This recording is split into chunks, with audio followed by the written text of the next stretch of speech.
નમસ્કાર, હું નીતિન પટેલ. તમે જોઈ રહ્યા છો સમાચાર મેં આગળ ન્યૂઝ. હવે જોઈએ આજના સમાચાર. ઉત્તર ગુજરાત માટે વાઇબ્રન્ટ ગુજરાત રિજનલ કોન્ફરન્સનું આયોજન 9 અને 10 ઓક્ટોબર 2025ના રોજ મહેસાણાની ગણપત યુનિવર્સિટીમાં કરવામાં આવ્યું છે. વાઇબ્રન્ટ ગુજરાત રિજનલ કોન્ફરન્સના ઉદ્ઘાટન સમારોહ પહેલા મુખ્યમંત્રી ભૂપેન્દ્ર પટેલ તેમજ ભારત સરકારના રેલવે, સૂચના અને પ્રસારણ, ઇલેક્ટ્રોનિક્સ અને આઈટી મંત્રી અશ્વિની વૈષ્ણવના હસ્તે મહેસાણામાં આયોજિત VGRCમાં ટ્રેડ શો અને એક્ઝિબિશન ઉદ્ઘાટન કરવામાં આવ્યું હતું. આ અવસરે નાણામંત્રી કનુભાઈ પટેલ, આરોગ્ય મંત્રી ઋષિકેશ પટેલ તેમજ ઉદ્યોગ મંત્રી બળવંતસિંહ રાજપૂત ઉપસ્થિત રહ્યા હતા. કેન્દ્રીય રેલવે મંત્રી અશ્વિની વૈષ્ણવ અમદાવાદથી મહેસાણા સુધીની રેલવે મુસાફરી કરી વાઇબ્રન્ટ ગુજરાત રિજનલ કોન્ફરન્સમાં પહોંચ્યા હતા. આ અંગેની મહેસાણાના સંસદ સભ્ય હરિભાઈ પટેલે સોશિયલ મીડિયામાં પોસ્ટ મૂકી છે. આ 2 દિવસીય કોન્ફરન્સમાં ઉદ્યોગ અને શિક્ષણ ક્ષેત્રના 17 દેશના અગ્રણીઓ એક સાથે મંચ પર આવશે અને ગુજરાત સરકારની મધ્યસ્થી સાથે કરોડો રૂપિયાના MOU કરવામાં આવશે. આ કોન્ફરન્સમાં વિવિધ સેમિનાર તેમજ પેનલ ચર્ચાના માધ્યમથી ઉદ્યોગપતિઓ તેમજ તજજ્ઞો વિચારો રજૂ કરશે. કેન્દ્રીય મંત્રી, મુખ્યમંત્રી અને અન્ય મહાનુભાવોએ VGRC પ્રદર્શનની મુલાકાત લીધી હતી, જ્યાં વિવિધ ક્ષેત્રોની અત્યાધુનિક નવીનતાઓ, ઉત્પાદનો અને ટેકનોલોજીનું પ્રદર્શન કરવામાં આવ્યું છે.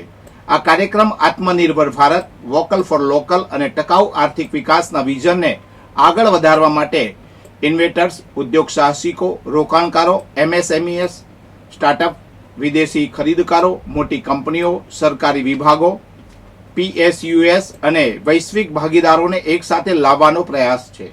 અત્રે ઉલ્લેખનીય છે કે લગભગ 18,000 વર્ગ મીટરના વિશાળ પ્રદર્શન ક્ષેત્રમાં ટ્રેડ શોનું પણ આયોજન કરવામાં આવ્યું છે, જેમાં કૃષિ અને ખાદ્ય પ્રક્રિયા તેમજ નવીનીકરણીય ઉર્જા ક્ષેત્ર સાથે સંકળાયેલા 400થી વધુ પ્રદર્શકો ભાગ લઈ રહ્યા છે. આ સિવાય ટોરેન્ટ, વેલ્સપન, NHPC, NTPC, ક્રોસલ, Suzlon, Avaada, Nirma, Inox, Adani, Maruti Suzuki, Power Grid Corporation Limited અને ONGC જેવી અગ્રણી કોર્પોરેટેડ કંપનીઓ પણ જોડાઈ છે.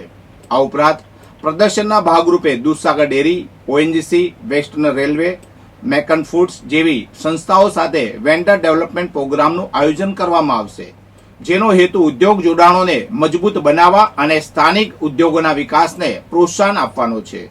હર ઘર સ્વદેશી, ઘર ઘર સ્વદેશીની ભાવના સાથે વાઇબ્રન્ટ ગુજરાત રિજનલ કોન્ફરન્સ સ્થાનિક ઉદ્યોગ સાહસિકતા, ગ્રામ્ય સ્તરે નવીનતા અને સામુદાયિક વિકાસની શક્તિનો ઉત્સવ મનાવશે. આ આયોજન ક્ષેત્રીય સશસ્ત્રીકરણ, વૈશ્વિક સહયોગ અને ટકાઉ પ્રગતિને નવી ઉર્જા આપશે, જેનાથી વિકસિત ગુજરાતથી વિકસિત ભારતના વિઝનને સાકાર કરવાની દિશામાં વધુ મજબૂતી આવશે. આ ટ્રેડ શો અને એક્ઝિબિશન ઉદ્ઘાટન પ્રસંગે ઉદ્યોગ વિભાગના અગ્રસચિવ મમતા વર્મા, એનર્જી વિભાગના ACS હૈદર, વિવિધ વિભાગોના સચિવો, જિલ્લા કલેક્ટર SK પ્રજાપતિ તેમજ રાજ્ય સરકારના વિભાગના અધિકારીઓ, પદાધિકારીઓ તેમજ ઉદ્યોગપતિઓ અને રોકાણકારો ઉપસ્થિત રહ્યા હતા. મહેસાણા મહાનગરપાલિકા દ્વારા દિવાળીના તહેવારને વધુ નિખારવા માટે શહેરમાં પ્રથમવાર મહેસાણા શોપિંગ ફેસ્ટિવલનું આયોજન કરાયું છે. આ શોપિંગ ફેસ્ટિવલમાં સ્વદેશી મેળાનું રૂપ આપી લોકલ ફોર લોકલની થીમ આધારિત સ્થાનિક ઉત્પાદનો અને વેપારને પ્રોત્સાહિત કરવાની સાથે સાથે ગ્રાહકોને યોગ્ય ભાવની યોગ્ય ચીજવસ્તુઓ મળી રહે તેવો અનોખો પ્રયાસ કરવામાં આવ્યો છે. મહેસાણા મહાનગરપાલિકા દ્વારા રાધનપુર રોડ પર આવેલ ગુડલક પાર્ટી પ્લોટમાં 12 દિવસનો મહેસાણા શોપિંગ ફેસ્ટિવલ આયોજિત કરાયો છે, જેનું 8મી ઓક્ટોબરના રોજ લોકાર્પણ કરવામાં આવ્યું છે, જ્યારે આ ફેસ્ટિવલ 20મી ઓક્ટોબર સુધી યોજાનાર છે. મહત્વનું છે કે મહાનગરપાલિકા દ્વારા ખાનગી જગ્યાને ભાડેથી રાખી 93 જેટલા સ્ટોલ ઉભા કરી સખી મંડળ હોય કે સ્થાનિક ઉત્પાદકો અને વેપારીઓ તમામનું રજીસ્ટ્રેશન કરી તેમને નિઃશુલ્કપણે સ્ટોલની ફાળવણી કરવામાં આવી છે. મનપા તંત્ર દ્વારા પ્રાપ્ત વિગતો અનુસાર ફેસ્ટિવલમાં પ્રત્યેક જગ્યાને કવર કરી શકે તે પ્રકારે CCTV કેમેરા અને સિક્યુરિટી સ્ટાફની વ્યવસ્થા કરાઈ છે. આ ઉપરાંત મહાનગરપાલિકા દ્વારા પોલીસ વિભાગને જાણ કરી પોલીસ બંદોબસ્ત પણ માંગવામાં આવ્યો છે, જેથી સામાન્ય રીતે બજારમાં ખરીદી કરતા ગ્રાહકોનું ધ્યાન માત્ર ખરીદીમાં રહેતા તેમની સાથે બનતી ચોરી સહિતની ગુનાહિત પ્રવૃત્તિને અહીં રોકી શકાય તે પ્રકારનું આયોજન જોવા મળી રહ્યું છે. બનાસકાંઠા જિલ્લા કલેક્ટર મિહિર પટેલની અધ્યક્ષતામાં પાલનપુર કલેક્ટર કચેરી ખાતે નશા મુક્ત ભારત અભિયાન કમિટીની જિલ્લા કક્ષાની બેઠક યોજાઈ હતી. આ બેઠક એ અભિયાનની 5મી વર્ષગાંઠ નિમિત્તે આયોજિત કરવામાં આવી હતી. ભારત સરકારના સામાજિક ન્યાય અને અધિકારિતા મંત્રાલય દ્વારા વર્ષ 2020માં શરૂ કરાયેલ આ અભિયાનનો મુખ્ય હેતુ નશીલા દ્રવ્યોના દુરુપયોગ સામે જાગૃતિ લાવવાનો અને સમાજને નશામુક્ત બનાવવાનો છે.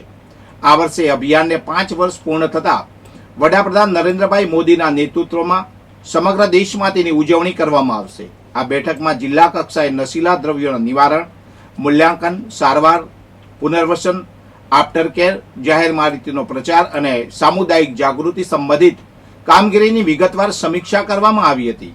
જિલ્લા કલેક્ટરે બેઠકમાં ઉપસ્થિત તમામ અધિકારીઓને તેમજ જિલ્લામાં આવેલી સરકારી અને બિનસરકારી શૈક્ષણિક સંસ્થાઓ જેવી કે પ્રાથમિક, માધ્યમિક, ઉચ્ચ માધ્યમિક શાળાઓ, કોલેજો, યુનિવર્સિટીઓ, આઈટીઆઈ તથા રહેણાંક સંસ્થાઓના વિદ્યાર્થીઓ, શિક્ષકો અને કર્મચારીઓને નશામુક્ત ભારત અભિયાનમાં સક્રિયપણે જોડાવા આહવાન કર્યું હતું. આ ઉપરાંત નશીલા પદાર્થોના દુરુપયોગ અંગે જાગૃતિ કાર્યક્રમો યોજવા માટે ડિજિટલ લિંક દ્વારા ઈ પ્રતિજ્ઞા લેવડાવવા અને યુવાનોને ઓનલાઈન ક્વિઝમાં ભાગ લેવા માટે પણ સૂચન કરવામાં આવ્યું હતું. આ બેઠકમાં સંબંધિત વિભાગના અધિકારીઓ પણ ઉપસ્થિત રહ્યા હતા. દિવાળીના તહેવારો નજીક આવતા એ ડિવિઝન પોલીસ સ્ટેશનના પીઆઈ કે.જે. ભોય દ્વારા ચોકસી મહાજન ઝવેરી બજાર એસોસિએશનની એક મહત્વપૂર્ણ બેઠકનું આયોજન કરવામાં આવ્યું હતું. આ બેઠકનો મુખ્ય હેતુ તહેવારો દરમિયાન સોના ચાંદીની દુકાનોમાં થતી ભારે ભીડનો લાભ લઈને ચોરી, છેતરપિંડી કે અન્ય ગુનાહિત પ્રવૃત્તિઓ અટકાવવાનો અને વેપારીઓમાં સતર્કતા લાવવાનો હતો. પીઆઈ કે.જે. ભોયે ઝવેરીઓને જાગૃતતા દાખવીને કોઈપણ ગેંગના સભ્યો કે શંકાસ્પદ વ્યક્તિઓને ઓળખવા માટે ખાસ અનુરોધ કર્યો હતો. તેમણે જણાવ્યું હતું કે જો કોઈ શંકાસ્પદ વ્યક્તિ જણાય તો તે વ્યક્તિ દુકાનમાંથી નીકળે તે પહેલા જ તમામ સોના ચાંદીના દાગીના અને પૈસાની ચકાસણી કરી લેવી. જો કોઈ શંકાસ્પદ ગતિવિધિ જણાય તો તુરંત પોલીસનો સંપર્ક કરવા માટે ભારપૂર્વક જણાવાયું હતું.